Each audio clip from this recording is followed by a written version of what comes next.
বাড়িতে বসে না থেকে পুজোর আগে এবং পরে জনসংযোগ করুন, সাধারণ মানুষের কাছে যান, পরিযায়ী শ্রমিকদের সঙ্গে কথা বলুন, তাদের সমস্যা মেটানোর চেষ্টা করুন।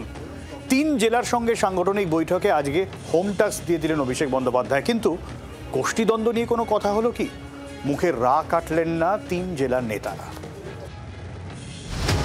শুরু হয়েছিল অগস্ট থেকে তৃণমূলের সাংগঠনিক জেলাগুলির নেতাদের নিয়ে বৈঠক শুরু করেছিলেন দলের সেকেন্ড ইন কমান্ড অভিষেক। মঙ্গলবার বসিরহাট এবং যাদবপুর ডায়মন্ড হারবারের নেতাদের নিয়ে বৈঠক করেন তিনি। পুজোর আগে এটাই ছিল শেষ বৈঠক। এই বৈঠকের পর বিধায়করা জানান যে এই যে আজকের বৈঠক হয়েছে তা অত্যন্ত গুরুত্বপূর্ণ ছিল। তারা তাদের সমস্যার কথা যেমন জানিয়েছেন, পাশাপাশি সমস্ত বিষয়টি শুনেছেন অভিষেক বন্দ্যোপাধ্যায় এবং তিনি নির্দেশ দিয়েছেন যে দলকে আরও মজবুত করতে হবে এই 26-এর নির্বাচনের আগে। 2024-এর লোকসভা নির্বাচনের কয়েক মাসের মধ্যেই মৃত্যু হয় বসিরহাটের তৃণমূল সাংসদ হাজী নুরুল ইসলামের। সেই থেকে আসনটি ফাঁকা পড়ে রয়েছে। সূত্রের খবর, বসিরহাট সাংগঠনিক জেলার নেতাদের অভিষেক বলেন, ওই এলাকায় সাংসদ নেই, নির্বাচন কমিশন ইচ্ছাকৃতভাবে ভোট পিছিয়ে দিচ্ছে। লোকসভা উপনির্বাচন এবং বিধানসভা ভোট একসঙ্গে হতে পারে, তার জন্য প্রস্তুত হতে হবে। একই সঙ্গে সীমান্তবর্তী এলাকাতে নেতাদের সতর্ক নজর রাখার নির্দেশ দেন দলের সেনাপতি। তার বার্তা, একটি রাজনৈতিক দল মানুষের মধ্যে বিভাজনের চেষ্টা করছে, তার থেকে সতর্ক থাকতে হবে।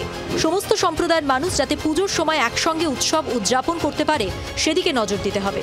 সূত্রের খবর, 2026-এর আগে দ্বন্দ্ব ঝেড়ে ফেলে একজোট হয়ে সকলকে ঝাঁপিয়ে পড়ানোর নির্দেশ দেন অভিষেক। প্রশ্ন ব্যাপার না, যে যার মতামত থাকতে পারে, সবটাই শুনেছেন এবং দল ঐক্যবদ্ধভাবে কাজ করবে। নিশ্চিতভাবে এইটুকু বলা যেতে পারে যে অত্যন্ত ভালো একটা আলোচনা হলো। এদিনের বৈঠকে নিজের সংসদীয় এলাকার ডায়মন্ড হারবারের নেতাদের নিয়েও বৈঠক করেন অভিষেক বন্দ্যোপাধ্যায়। নেতাদের নির্বাচনের জন্য গা ঝাড়া দিতে বলেন বলে সূত্রের খবর। নির্বাচনের প্রস্তুতি না, আমাদের সাংগঠনিক আলোচনা বিস্তারিতভাবে হলো। আমাদের জেলার ডায়মন্ড হারবার যাদবপুর সাংগঠনিক জেলার আমাদের কাছে সমস্ত প্রস্তাব নেওয়া হলো। সেই প্রস্তাবগুলো আলোচনা করে সেগুলো সর্বসম্মতভাবে গৃহীত হবে।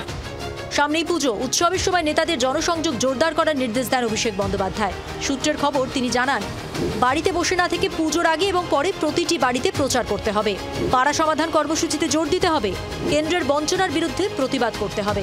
পুজোর পরই রাজ্যে শুরু হয়ে যেতে পারে এসআইআর প্রক্রিয়া, অর্থাৎ ভোটের ঢাকে কাঠি। তখন সংগঠনে কোনো বড় রদবদল হয় কিনা সেদিকেই তাকিয়ে জেলার নেতারা। কমল জানার সঙ্গে দেবব্রত ঘোষ ও প্রবীর চক্রবর্তীর রিপোর্ট, জি 24 ঘন্টা। বাংলার আওয়াজ, বাঙালির আবেগ, জি 24 ঘন্টা।